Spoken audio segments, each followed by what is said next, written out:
죄송한데 저 빗줄에 문을 좀 닫아주시겠습니까? 저 문이 열려있으면 집중이 안 돼서.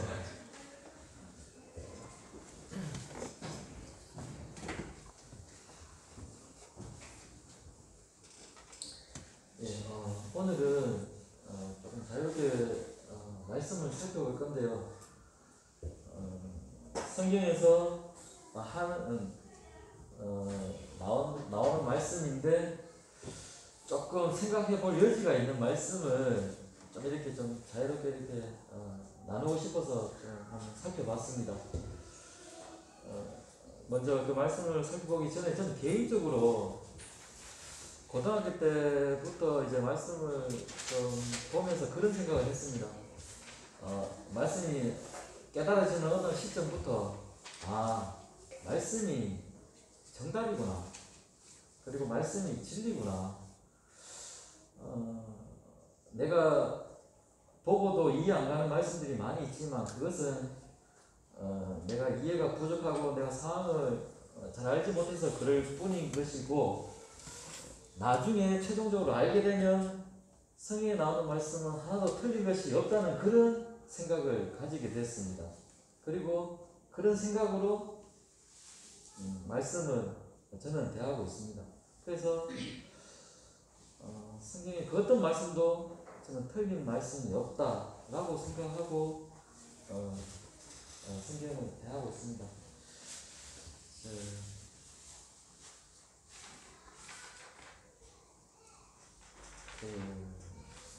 좀 진행하는 부분에 있어서 조금 부서가 없을 수는 있는데요.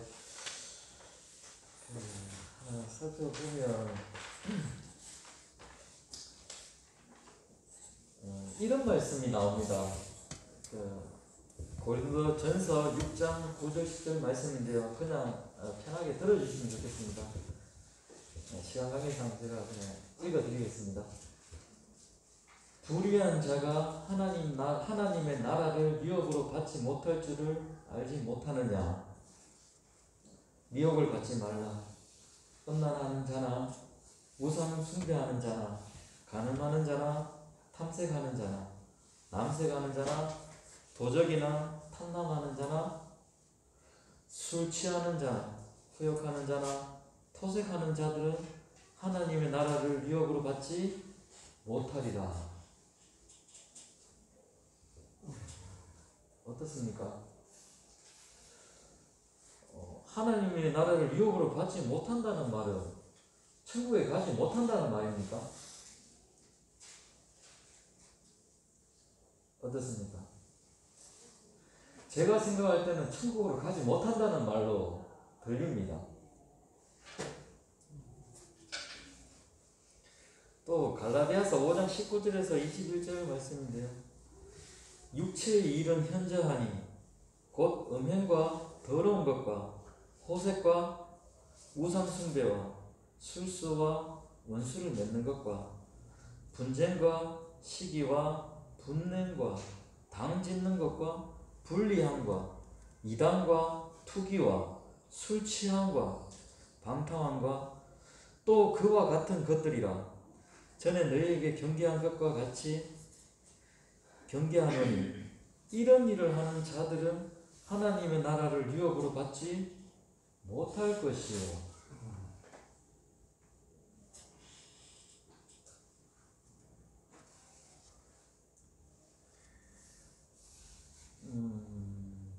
혹시 우상숭배 하신 적 있습니까? 혹시 원수가 있습니까? 원수가 없다 하더라도 시기하고 분낸 적이 있습니까? 이런 일을 하는 자들은 하나님 나라를 유혹으로 받지 못할 것이요. 도대체 이것이 무슨 말입니까? 이것은 사도 바울이 기록한 것인데요. 하나님을 믿지 않는 사람들한테 얘기한 것일까요? 아니면 하나님을 믿는 사람들한테도 얘기를 한 것일까요?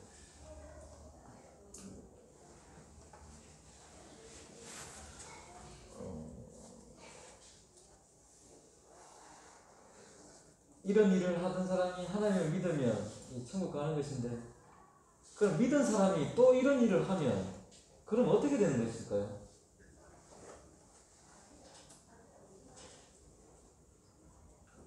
우리가 각자가 한번 생각해 볼 필요가 있을 것 같습니다.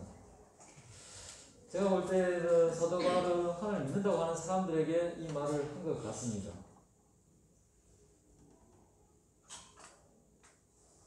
참 이해하기 어렵죠. 그러면 하나님 믿는 사람들은 이런 일을 안 한다는 것입니까?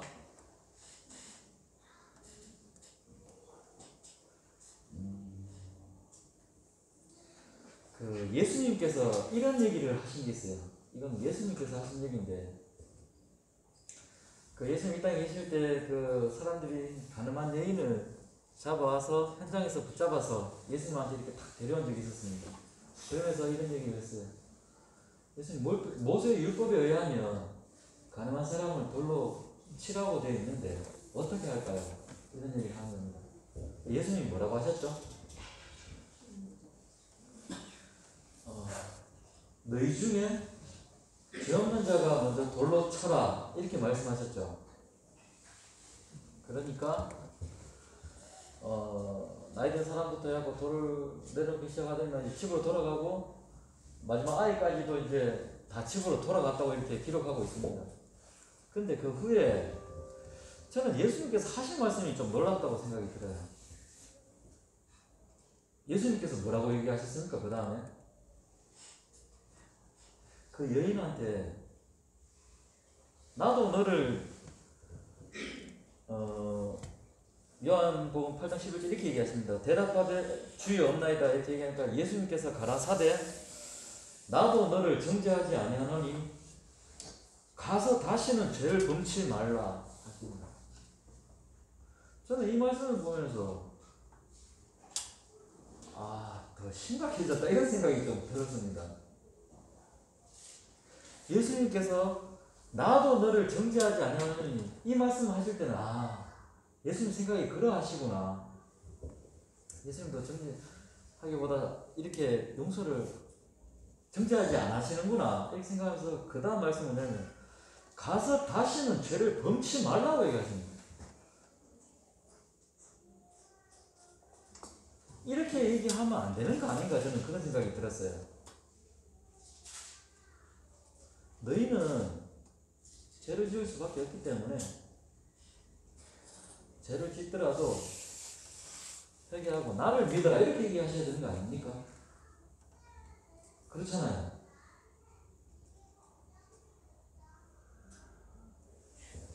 그렇지 않습니까? 나를 믿어라 이렇게 얘기하셔야 되는 거 아니에요? 예수님 그렇게 말씀하시지 않고 가서 다시는 죄를 범치 말라 이렇게 얘기를 하십니다.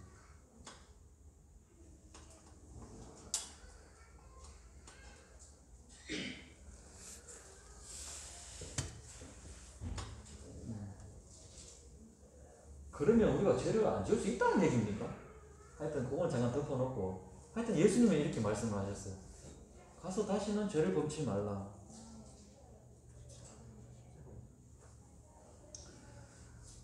그리고 또 한 번 예수님이 이런 말씀을 하신 적이 있어요. 그 38년 된 병자인데 베데스다 하여튼 거기서 이제 그 사람을 고치면서 결론을 말씀드리면 이렇게 얘기를 하신 거예요. 요한복음 5장 14절에 그 사람을 이제 다시 성전에서 다시 만났습니다. 그러니까 그 후에 예수께서 성전에서 그 사람을 만나 이르시되 보라 네가 나았으니 더 심한 것이 생기지 않게 다시는 죄를 범치 말라 하시니.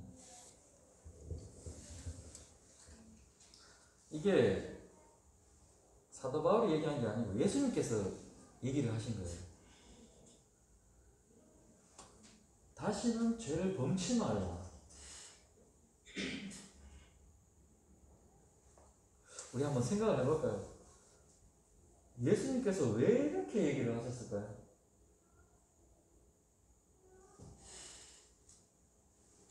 김홍경 어찌님. 예수님께서 왜 이렇게 얘기를 하셨을까요? 그러니까 우리 모릅니다. 우리 정확한 건 알 수 없죠. 그냥 생각해 볼 뿐이죠. 예수님께서 왜 이렇게 얘기하셨을까요?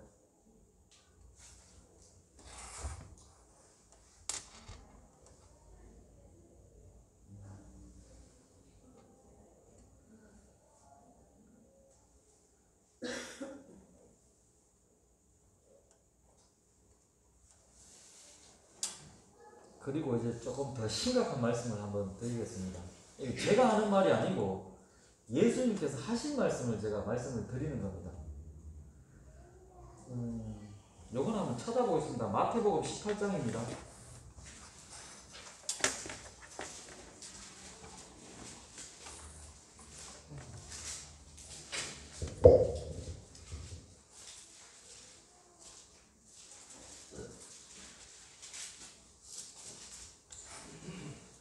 마태복음 18장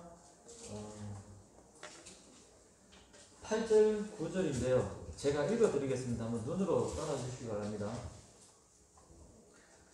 제가 읽겠습니다. 마태복음 18장 8절 9절. 만일 네 손이나 네 발이 너를 범죄하게 하거든 찍어내버리라. 장애인이나 다리 저는 자로 영생에 들어가는 것이 두 손과 두 발을 가지고 영원한 불에 던져지는 것보다 나으니라. 만일 네 눈이 너를 범죄하게 하거든 빼어내버리라. 한 눈으로 영생에 들어가는 것이 두 눈을 가지고 지옥불에 던져지는 것보다 나으니라. 이런 얘기를 하셨습니다. 심각하죠. 이 얘기는 한 번만 하신 게 아니고 저 마가복음에 보면 또 나옵니다. 영원한 불에 던져지는 것 많이 내 눈이 너를 범죄하게 하거든 빼어내버리라. 한 눈으로 영생에 들어가는 것이 두 눈을 가지고 지옥불에 던져지는 것보다 나으니라. 이런 얘기를 반복해서 하십니다. 쉽게 말해서 눈이 범죄케 하거든 눈을 빼버리라는 거예요. 두 눈을 가지고 지옥에 가는 것보다 한 눈으로 천국에 가는 것이 낫다는 그런 얘기를 예수님께서 하시는 건데, 장차 예수님께서 우리 죄를 사시려고 십자가에서 돌아가실 거고 그것을 믿음으로 우리가 구원에 이르는 거 아닙니까? 그런데 세상 죄를 짓지 말라고 이렇게 반복적으로 말씀하시면서 이렇게 강하게 말씀하시면서 이렇게 죄에 대해서 경계하시는 이유는 뭘까요?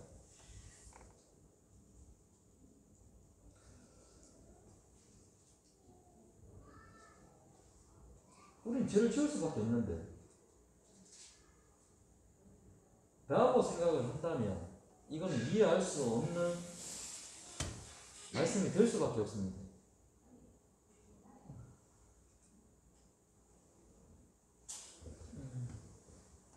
저는 여기에 대한 답을 예수님 하신 말씀에서 답을 찾았습니다. 왜 이렇게 얘기를 하셨을까? 이렇게 얘기하신 이유가 예수님 하신 말씀에서 나와요. 그 요한복음에 나오는데 8장에 나오는데 왜 이렇게 얘기를 하셨냐 하면 예수님께서 중요하게 얘기를 하실 때 이렇게 말씀하십니다. 어떻게 얘기하시냐면 예수님 중요하게 얘기를 하실 때 어떻게 얘기하실까요? 네. 예수님이 중요한 얘기를 하실 때 얘기해요. 내가 진실로 너에게 이르노니 이렇게 얘기를 하셔요. 그런데 그거보다 더 중요한 얘기를 하실 때가 있습니다. 그때는 어떻게 하냐면 내가 진실로 너에게 이르노니 이렇게 얘기를 하세요. 그러니까 예수님이 내가 진실로 이렇게 얘기할 때는 거의 제일 중요한 얘기라고 보시면 됩니다. 그렇지 않습니까? 예수님 이렇게 말씀하십니다. 요한복음 8장 34절인데 예수님께서 대답하시되 진실로 너희에게 이르노니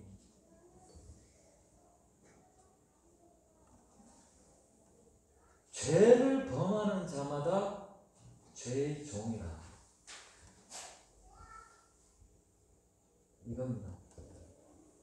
근데 지금 현대에서 교회 다니는 사람들 중에 이 말씀을 믿는 사람들은 제가 볼 때는 거의 없는 것 같아요. 예수님께서 죄에 대해서 그렇게 경계했던 이유가 죄를 지으면 죄의 종이 되기 때문이에요.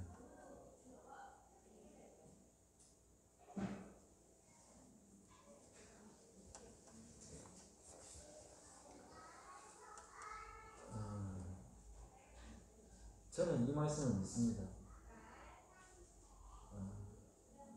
죄의 종이 되면 지옥 가는 것은 당연하고요. 자연스럽게 이렇게 연결되기 때문에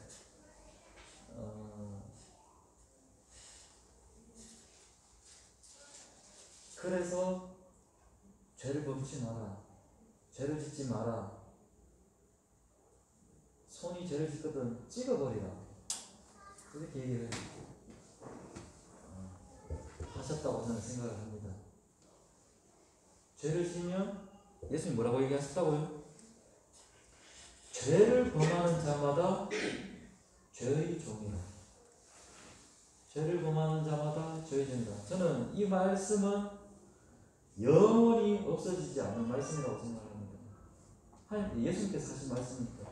이 세상이 없어지더라도 이 세상이 없어지는 것이 쉽지 이 말씀이 먼저 없어지지는 않는다. 저는 그렇게 생각을 하고요.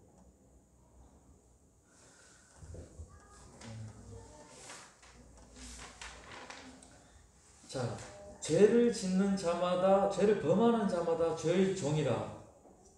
성도님들 어떻습니까? 동의하십니까? 동의됩니까? 모르긴 몰라도 예수님께서 얘기하셨으면 그럴 것 같습니까? 그럼 우리가 지금까지 가지고 있던 생각들이 또 처음부터 다시 짚어봐야 되는 거 아닙니까? 모든 동설이 또 다 틀어지는 거 아닙니까? 혹시?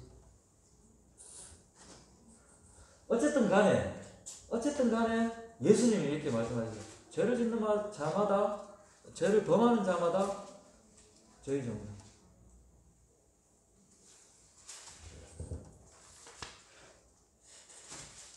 저는 말씀을 하나하나씩 이렇게 짚어가면서 이렇게 좁혀갈 필요가 있다고 생각을 합니다. 그럼 도대체 성경에서 얘기하는 것은 무엇인가? 성경에서 주장하는 것은 무엇인가? 그럼 성경에서 내놓은 해답은 무엇인가? 그럼 도대체 어떻게 하라는 얘기인가?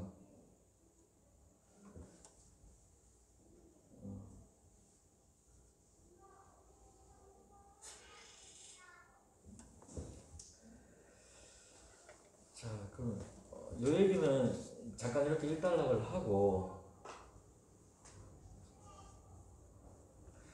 요한복음 15장을 한번 찾아보겠습니다.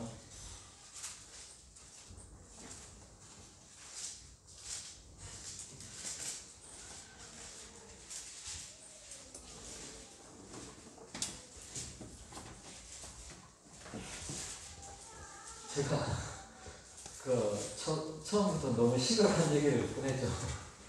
근데 우리가 한번 고민하면서 스님이 얘기하는 것이 무엇인지 한번 알아가 보자는 겁니다. 저도 뭐 읽어가면서 깨달아가면서 이렇게 하는 것이고요. 또 제 생각이 틀릴 수도 있는 것이고. 그런데 성경에서는 무슨 얘기를 하는 건지 한번 짚어보자는 얘기입니다.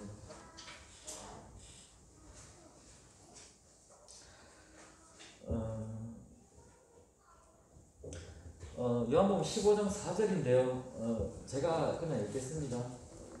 내 안에 거하라. 나도 너희 안에 거하리라.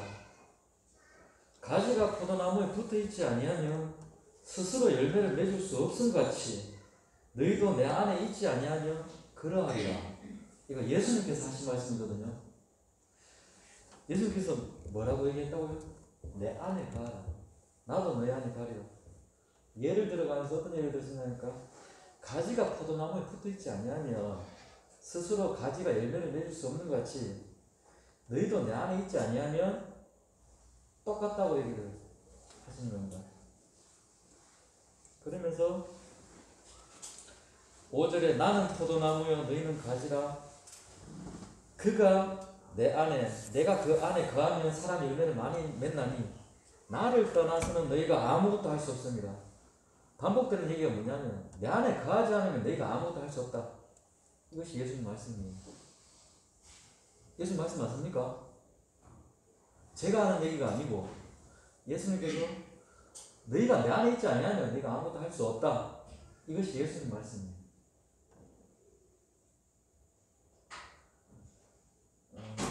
6절에 사람이 내 안에 거하지 아니하면 가지처럼 밖에 버려져 마르나니 사람들이 그것을 모아다가 불에 던진 사람이야. 역시 반복해서 사람이 내 안에 거하지 아니하면, 내 안에 거하면 어떻게 되고 내 안에 거하지 아니하면 어떻게 되고, 이 얘기를 반복적으로 하고 계십니다. 7절에 너희가 내 안에 거하고 내 말이 너희 안에 거하면 무엇이든지 원하는 대로 구하라. 그래야면 이루리라. 뭐라고요? 너희가 내 안에 거하고 내가 내 안에 거하는. 계속해서 반복되는 얘기가 내 안에 거하라. 이 얘기 맞습니까? 맞나요? 내 안에 거하라. 내 안에 거하라. 성경에 보면 이 얘기가 종종 자주 나옵니다. 내 안에 거하라. 내 안에 거하라.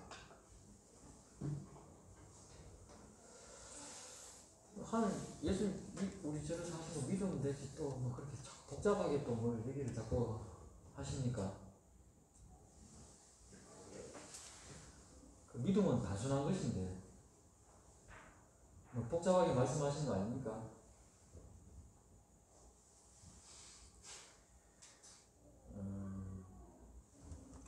예수님께서 이 땅에 계실 때 또 이런 얘기를 하신 게 있어요.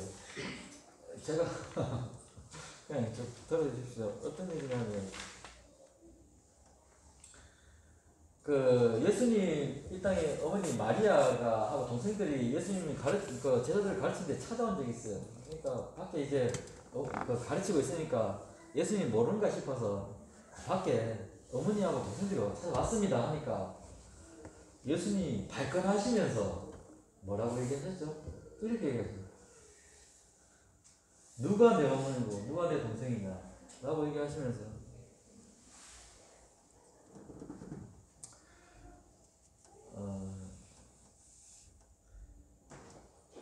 누구든지 하늘에 계신 내 아버지의 뜻대로 하는 자가 내 형제요, 자매요, 어머니니라 하시더라. 또 마가복음에 누구든지 하나님의 뜻대로 행하는 자가 내 형제요, 자매요, 어머니이니라. 예수님께서 하신 말씀이거든요.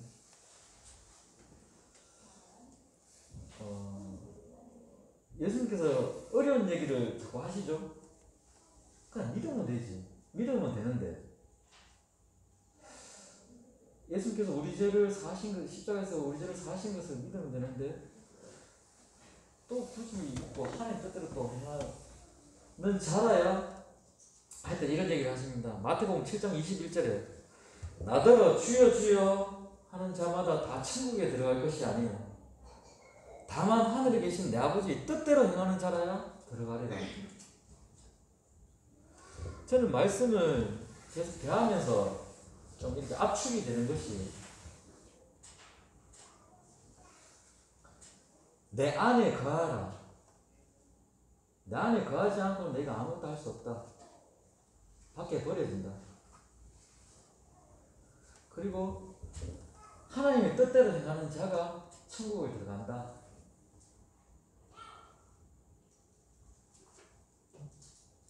어떻게 성령님 동의되십니까?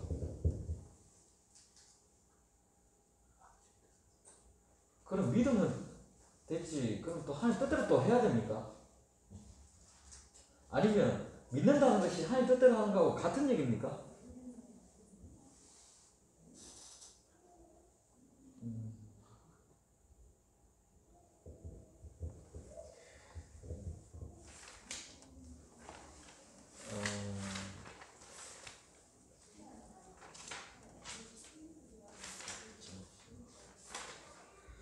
그 로마서 8장 1절에 보면 이런 얘기가 나옵니다. 이런 말씀이 나옵니다. 제가 읽어드리겠습니다.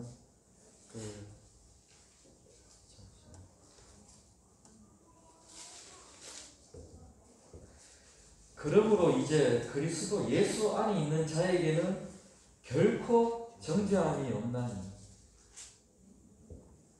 뭐라고요? 그리스도 예수 안에 있는 자에게는 결코 정죄함이 없나니. 그리스도 예수 안에 있는 자에게는 하나님께서 이제 정죄하지 않는다는 얘기 맞습니까? 이제 죄 있다 얘기하지 않는다는 얘기예요. 죄 없다고 얘기한다는 겁니다. 그럼 얘기가 이제 점점 간단해지죠. 그리스도 예수 안에 있는 자에게는 결코 정죄함이 없나니. 이제 그리스도 예수 안에만 있으면 됩니다. 그렇죠? 얘기가 이제 줄여졌죠. 자, 우리가 그리스도 예수 안에 다들 계십니까? 자, 우리가 어떻게 예수 안에 거할 수 있습니까? 우리가 예수님 안에 어떻게 거할 수 있죠?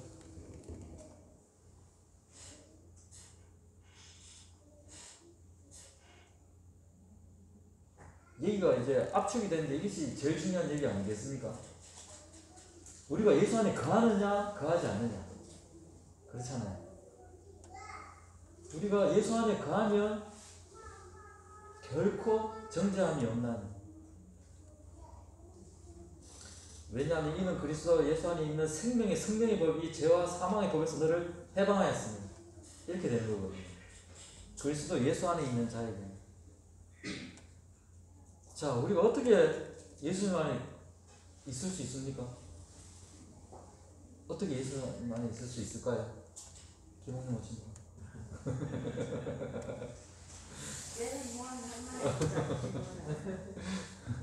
하나님 믿는 게 예수님 안에 있는 거 아닙니까? 모릅니다, 저는.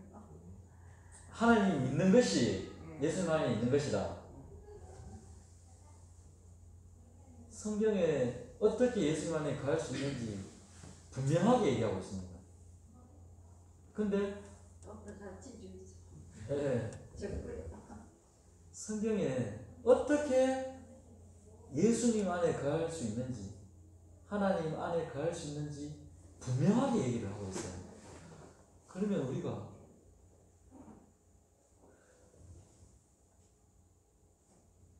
그것을 따라하면 될 거 아니겠습니까? 자, 여기 지금 그냥 이제 제가 이렇게 갑자기 물으니까 이제 좀 당하신 것도 있고 이렇게 이거 분명하게 말씀을 이렇게 짚어서 이렇게 얘기를 하지는 않으시는데, 근데 제가 성경을 읽어드리면 다들 그거 안다고 생각을 아는 말씀이고 또 안다고 생각을 하실 겁니다. 자, 우리가 어떻게 예수님 안에 거할 수 있을까? 어떻게 예수님 안에 거할 수 있나?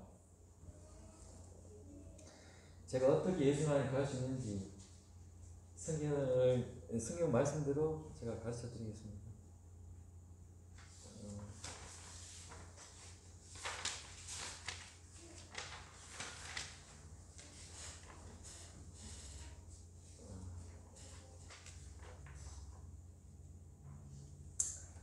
여러 구절 반복해서 나오는데요. 핵심은 이겁니다. 제가 얘기하는 것이 아니고 예수님께서 얘기를 하시는 겁니다. 제가 얘기하면 좀 짚어볼 필요가 있지만 예수님 얘기하셨다 하면 일단은 믿고 볼 수 있겠습니까?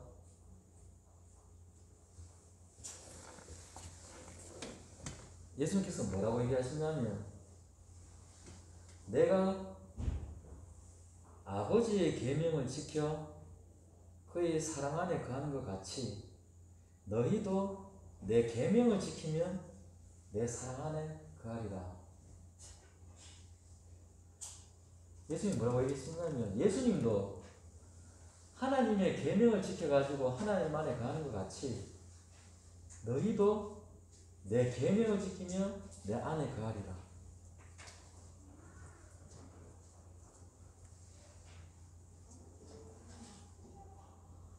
어떻게 예수님 안에 거할 수 있다고요?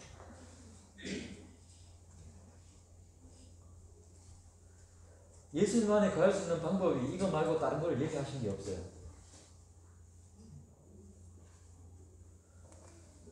우리가 어떻게 예수님 안에 거할 수, 아까 제일 중요한 게 예수님 안에 거하는 거잖아요.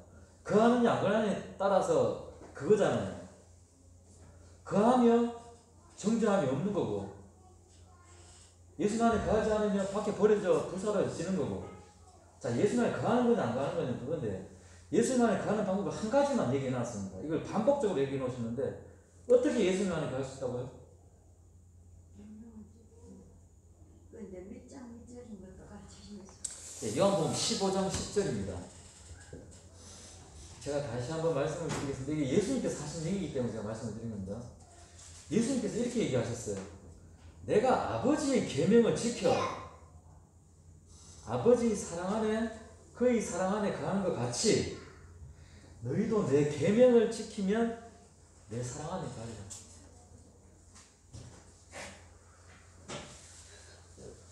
예수님의 계명, 예수님의 말씀을 지켜서 예수님 안에 거할 수 있다고 얘기를 하십니다. 동의하십니까? 어떻게 보면 예수님 말씀을 지켜서 예수님 안에 거하는 것이 당연한 얘기 아니겠습니까? 자, 우리가 하나님을 사랑할 수 있습니까? 우리가 하나님을 사랑할 수 없습니까? 하나님 사랑할 수 있습니까? 우리가 어떻게 하나님 사랑할 수 있습니까? 우리가 어떻게 하나님을 사랑할 수 있을까요? 그것도 말씀이 나옵니다. 말씀이 친절하죠. 사실 설명을 다 해놨습니다. 우리가 하나님을 사랑할 수가 있어요. 어떻게 사랑할 수 있는지 제가 그 방법을 가르쳐 드리겠습니다. 요한일서 5장 3절인데요.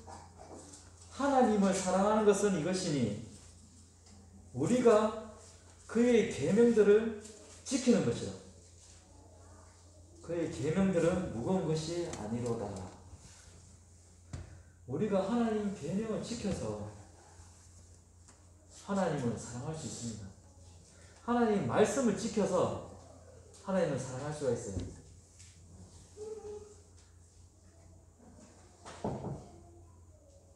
우리 이제 하나님 사랑할 수 있겠습니까? 하나님 방법대로. 또 요한복음에 또 이렇게 말씀하십니다. 예수님께서 하신 말씀입니다. 너희가 나를 사랑하면 나의 계명을 지키리라. 뭐라고요? 너희가 나를 사랑하면 내 계명을 지키리라. 예수님 하신 말씀입니다.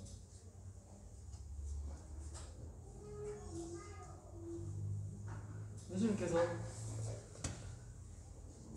너희가 나를 사랑하면 내 계명을 지키리라. 나를 안 사랑하면 계명도 안 지키겠죠. 계명을 안 지키면서 예수님을 사랑할 수 있을까요? 저는 없다고 생각합니다. 예수님께서 그 방법을 안 가르쳐 주셨어요. 예수님 말씀을 지키지 않고 예수님 말씀을 행하지 않고 예수님 안에 거하는 방법이면 예수님을 사랑하는 방법은 예수님 말씀을 안 해놨습니다. 그 말씀도 얘기해 주시면 좋을 건데 아마 그 방법은 없는 것 같아요. 예수님 계명을 지키지 않고 예수님을 사랑할 수 있는 방법은 제가 생각할 때는 없는 것 같아요. 예수님 사랑할 수 있는 방법이 한 가지가 있는데 그 예수님 말씀을 지키는 거예요.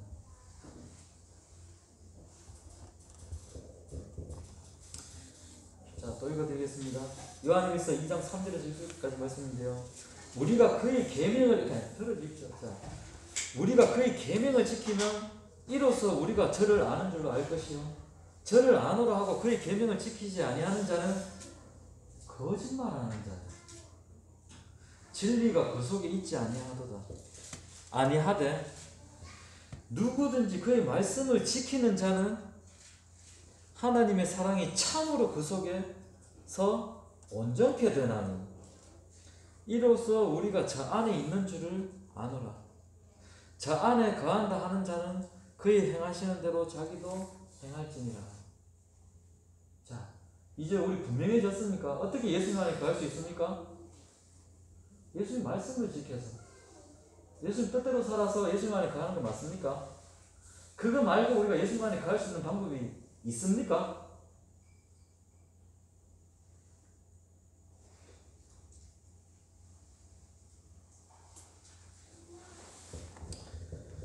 말 나온 김에 제가 뭐 또 말씀드리겠습니다. 또 한 번 더 또 말씀을 드리겠습니다. 요한복음 14장 21절에 나의 계명을 가지고 지키는 자라야 나를 사랑하는 자니 나를 사랑하는 자는 내 아버지께 사랑을 받을 것이요 나도 그를 사랑하여 그에게 나를 나타내리라. 이것이 예수님 말씀입니다. 제가 얘기하는 것이 아니고 어떤 새로운 교리 같은 게 아니고 이것이 처음부터 예수님께서 말씀하셨던 거예요.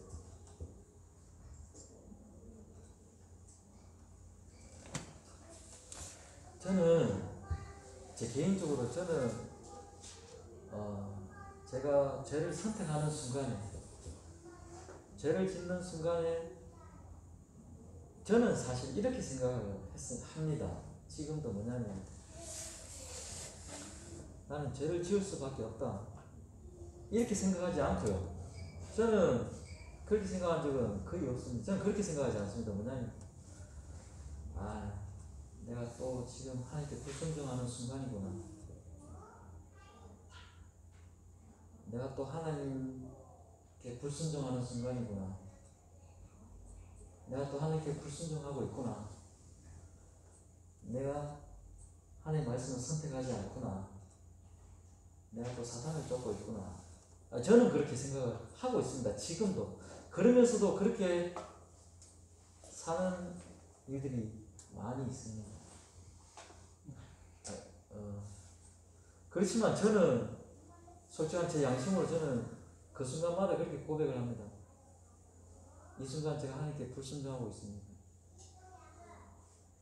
라고 저는 생각을 하고 그런 고백을 합니다.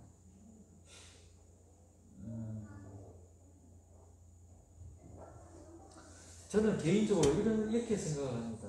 어떤 생각이냐면 사람들이 악하게 행할 때 참 교묘하게 본질을 흐려가지고 어떤 본질을 이렇게 흐리고 어떤 사실들을 왜곡시키는 순간에 이것이 사단이 하는 거구나 라고 생각을 하면서 이 교회 안에서도 사단이 뿌리 깊게 이렇게 활동을 하고 있구나 라고 생각하는 부분이 어떤 거냐면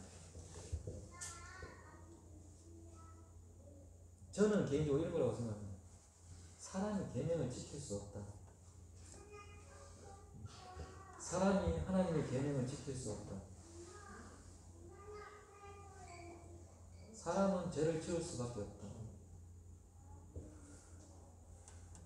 이것이 저는 사단의 속임이라고 저는 생각합니다. 예수님께서는 계명을 지켜서 내 안에 거할 수 있다는 얘기를 여러 번 하셨는데 그것을 교묘하게 정면으로 뒤집어 놓은 거예요. 사람이 어떻게 계명을 지킬 수 있어? 사람은 계명을 지킬 수 없어 라고 저는 예수님 말씀을 이렇게 쏙 뒤집어 놨다고 저는 생각을 합니다. 그거는 성령님께서 각자 이렇게 판단을 해보시고요. 예수님께서 그렇게 말씀하셨다면 예수님 하신 말씀 이유가 있고 저는 예수님 하신 말씀이 저는 정답이라고 저는 믿습니다. 그리고 제가 어떻게 살아가야 될지는 제가 판단하고 결정 내릴 일이라고 생각합니다.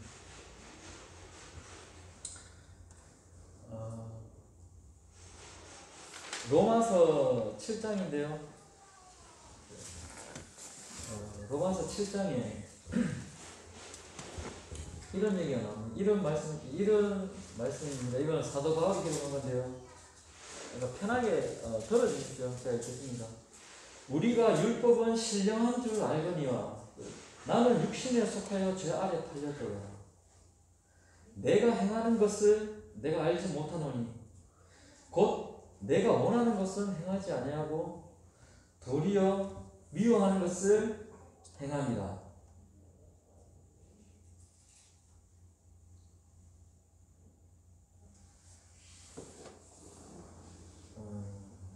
18절인데요. 제가 또 계속해서 읽어보겠습니다. 내 속 곧 내 육신에 선한 것이 거하지 아니하는 줄을 아노니 원함은 내게 있으나 선을 행하는 것은 없노라. 내가 원하는 바 선은 행하지 아니하고 도리어 원하지 아니하는 바 악을 행하는도다. 만일 내가 원하지 아니한 그것을 하며 이를 행하는 자는 내가 아니요 내 속에 가는 죄니라. 그러므로 내가 한 법을 깨달았느니 곧 선을 행하기 원하는 나에게 악이 함께 있는 것이로다. 내 속 사람으로는 하나님의 법을 즐거워하되 내 지체 속에서 한 다른 법이 내 마음의 법과 싸워 내 지체 속에 있는 죄의 법으로 나를 사고로 잡아오는 것을 보는도다. 오호라 나는 공고한 사람이로다. 이 사망의 몸에서 누가 나를 건져내랴. 자, 제가 질문을 드리겠습니다.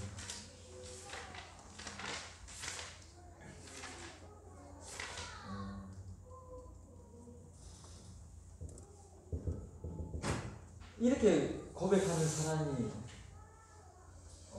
거듭난 사람입니까?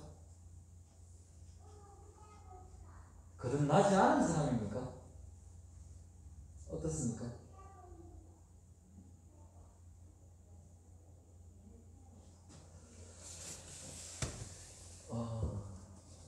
죄를 내가 원하는 것은 행치 않고 내가 원치 않는 죄를 행하게 되는데, 그리고 이것을 헤어날 수가 없고 참 내 속에 있는 악을 내가 보게 되는데, 오라 나는 공고한 사람이로다. 이 반복되는 죄에서 어찌할 수 없는 참 답답한, 참 죄에 대해서 철저하게 투쟁하는 이 모습인데요. 어떻습니까? 이 사람은 구원받은 사람입니까? 구원받지 않은 사람입니까? 어떻습니까?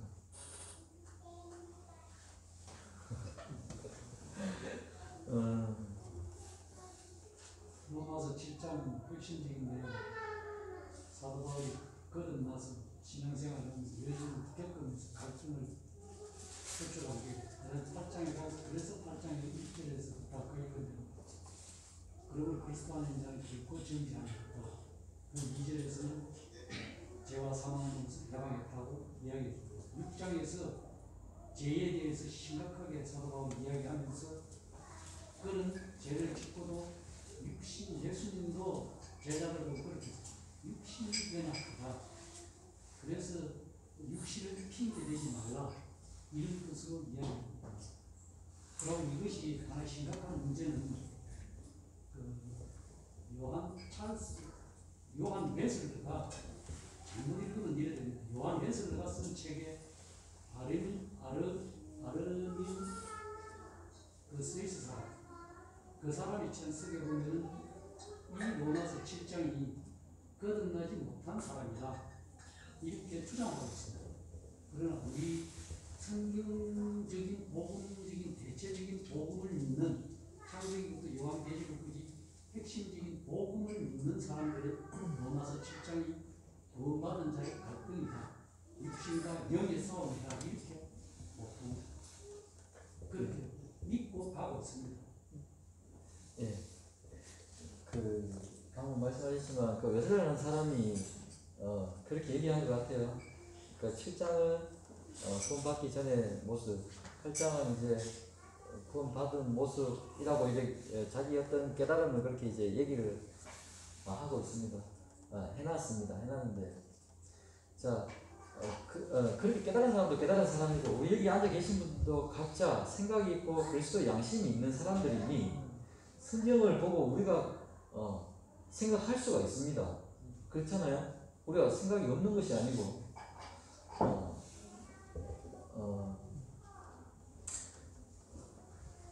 7장의 모습을 보면 죄를 짓게 되고 원치 않는 죄를 짓게 되고 또 그것에 대해서 고민하고 그렇지만 또다시 이제 거기에 대해서 헤어나지 못하는 그런 반복되는 모습을 이제 묘사하고 있습니다. 그러면서 오호라 나는 공고한 사람이거든 이렇게 얘기를 하고 있어요. 우리가 하나님을 믿는 믿음은 무엇입니까? 그러면 하나님의 은혜는 무엇입니까? 그러면 우리가 하나님을 믿고 이 죄에서는 벗어날 수는 없는 것입니까? 제가 한번 생각을 해보자고 말씀을 드리는 겁니다. 하나님의 뜻은 무엇입니까?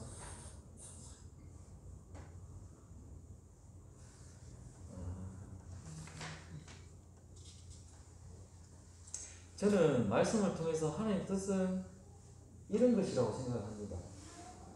그 골로새서 3장에 너희는 위의 것을 찾으라고 이렇게 얘기하시는 부분이 있고요. 그 로마서 6장 18절에 죄로부터 해방되어 의에게 종이 되었느니라.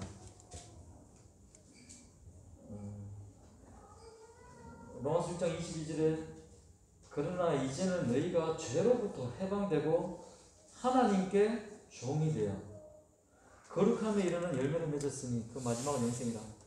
로마서 8장 2절에 이것은 이제 그리스도 예수 안에 있는 생명의 법이 죄와 사망의 법에서 너를 해방하였습니다. 이렇게 얘기하시는 거고요. 하나님 뜻은 저는 같은 맥락에 이런 걸 생각합니다. 8장 26절에 그 바라는 것은 피조물도 썩어짐의 종로로 한 데서 해방되어 하나님의 자녀들이 영광의 자유에 이르는 것이니라. 요한계시록에 보면 1장 5절에 우리를 사랑하사 그의 피로 우리 죄에서 우리를 해방하시고 아까 서두에 말씀드렸다시피 예수님께서 강하게 얘기하셨다. 죄를 짓는 자마다 죄의 종이라 이렇게 얘기하신 것과 하나님 뜻이 죄에서 해방되는 것이 하나님 뜻인 것을 저는 생각을 할 때에 고민할 여지가 있습니다. 그럼 우리가 죄에서 벗어날 수 있느냐? 또 우리가 고민해야 되는 시점이 아니겠습니까? 그럼 우리가 어떻게 죄를 벗어날 수 있는가? 그러니까 죄를 그러면 벗어날 수 없는가?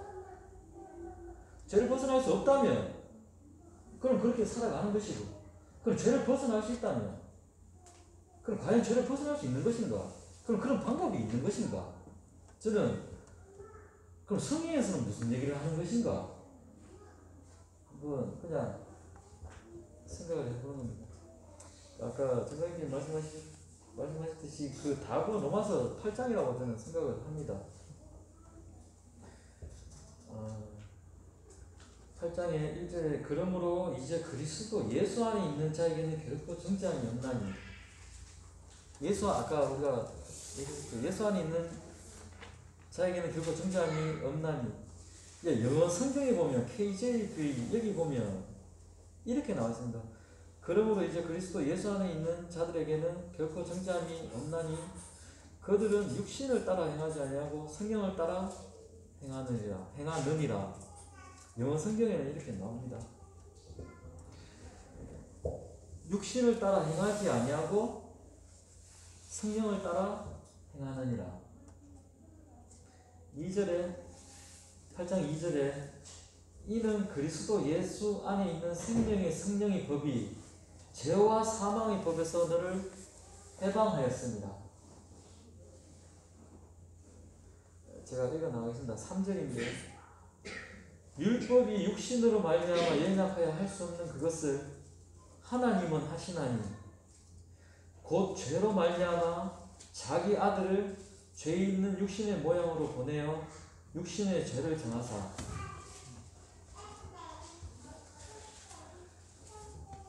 육신을 따르지 않고 그 영을 따라 행하는 우리에게 율법의 요구가 이루어지게 하려 하심입니다. 뭐라고요? 육신을 따르지 않고 그 영을 따라 행하는 자.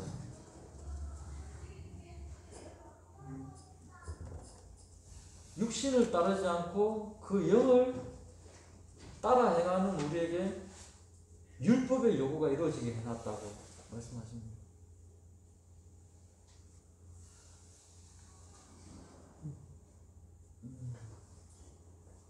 이 말은 우리가 육신대로 살 수도 있고 영을 따라 살 수도 있다는 얘기 아니겠습니까?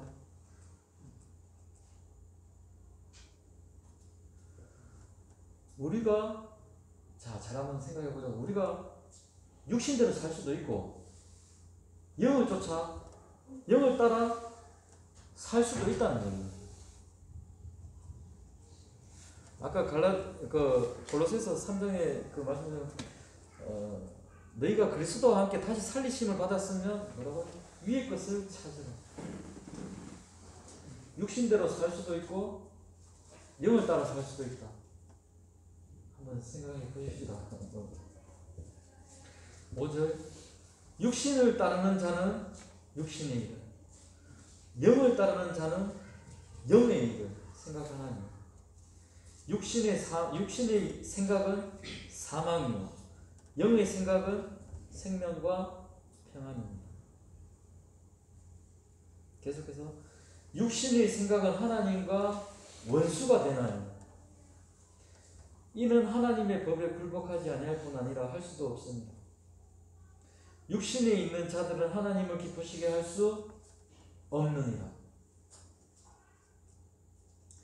만일 너희 속에 하나님의 영이 거하시면 너희가 육신에 있지 아니하고 영이 있나니 누구든지 그리스도의 영이 없으면 그리스도의 사람이 아니라. 뭐라고요? 누구든지 그리스도의 영이 없으면 뭐라고요? 그리스도의 사람이 아니라. 제가 얘기한 것이 아니고 성경 말씀입니다.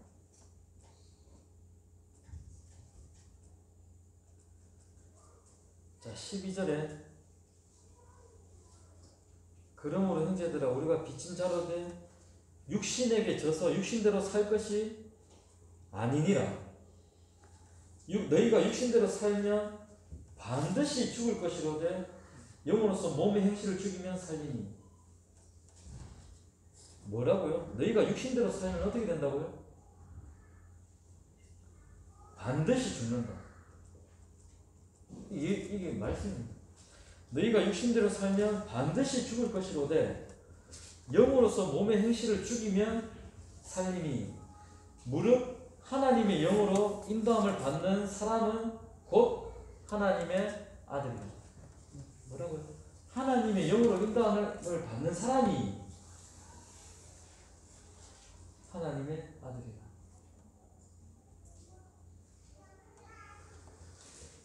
아까 사도 바울이 그렇게 얘기를 했습니다. 내 속, 내 안에 죄가 가한다고 이렇게 얘기를 했습니다. 그게 사도 바울이 고백이었습니다.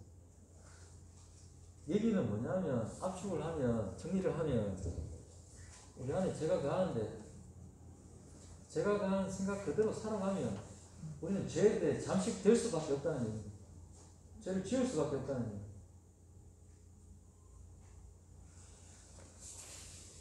그냥 우리가 살아가는 방식 그대로 우리 살면 백전백패라는 죄에 잠식될 수밖에 없다는 거예요. 그럼 어떻게 해요? 어떡하라?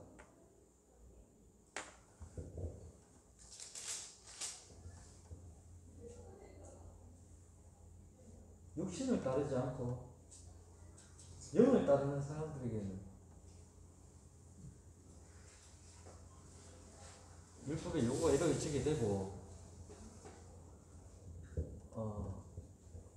하나님 뜻대로 살게 되고 예수님만 가게 된다는 거예요. 그 말씀 아닙니까?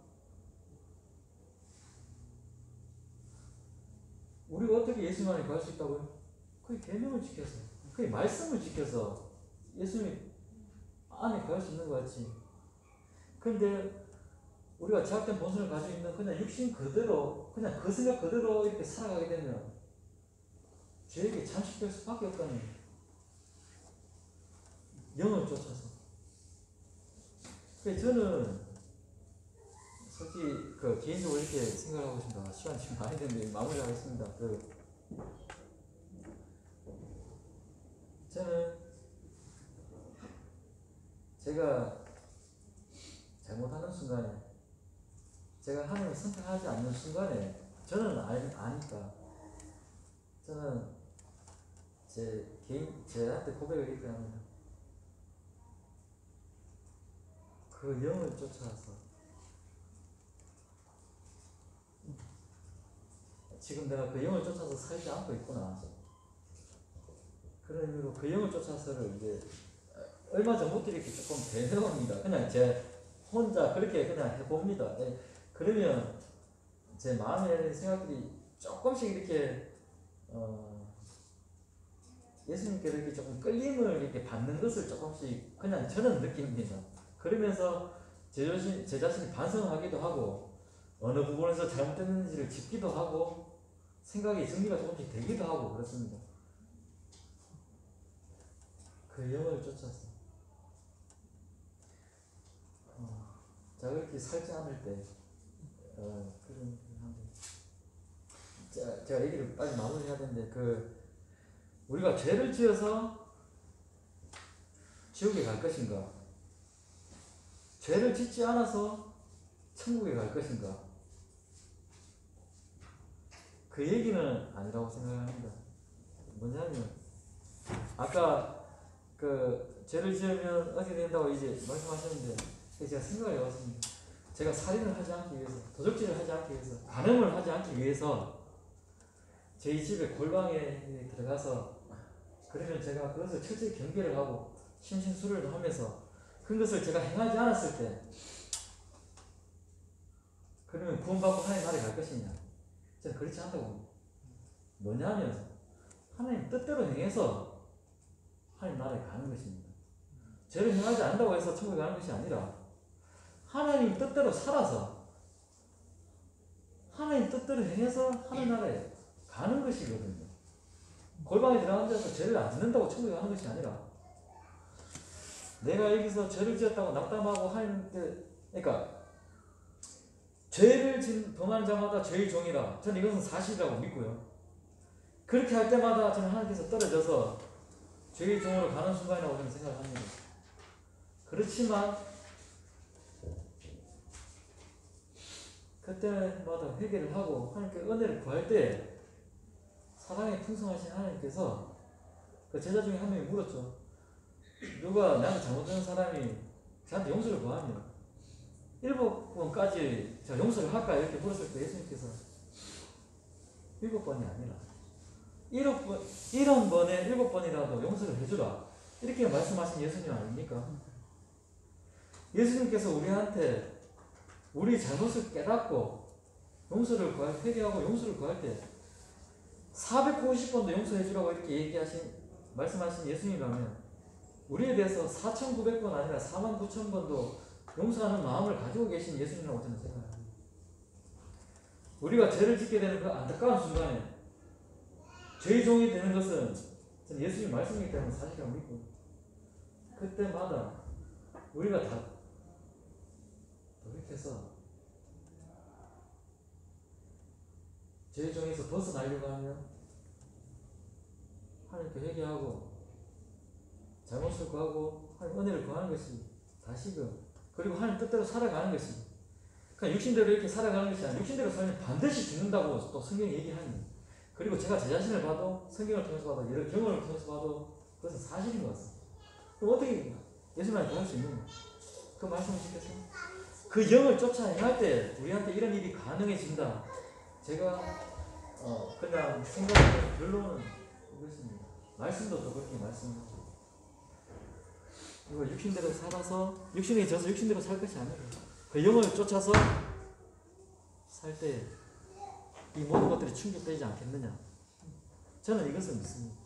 예, 시간이 많이 됐는데 죄송합니다. 시간이 5분이 초과됐습니다.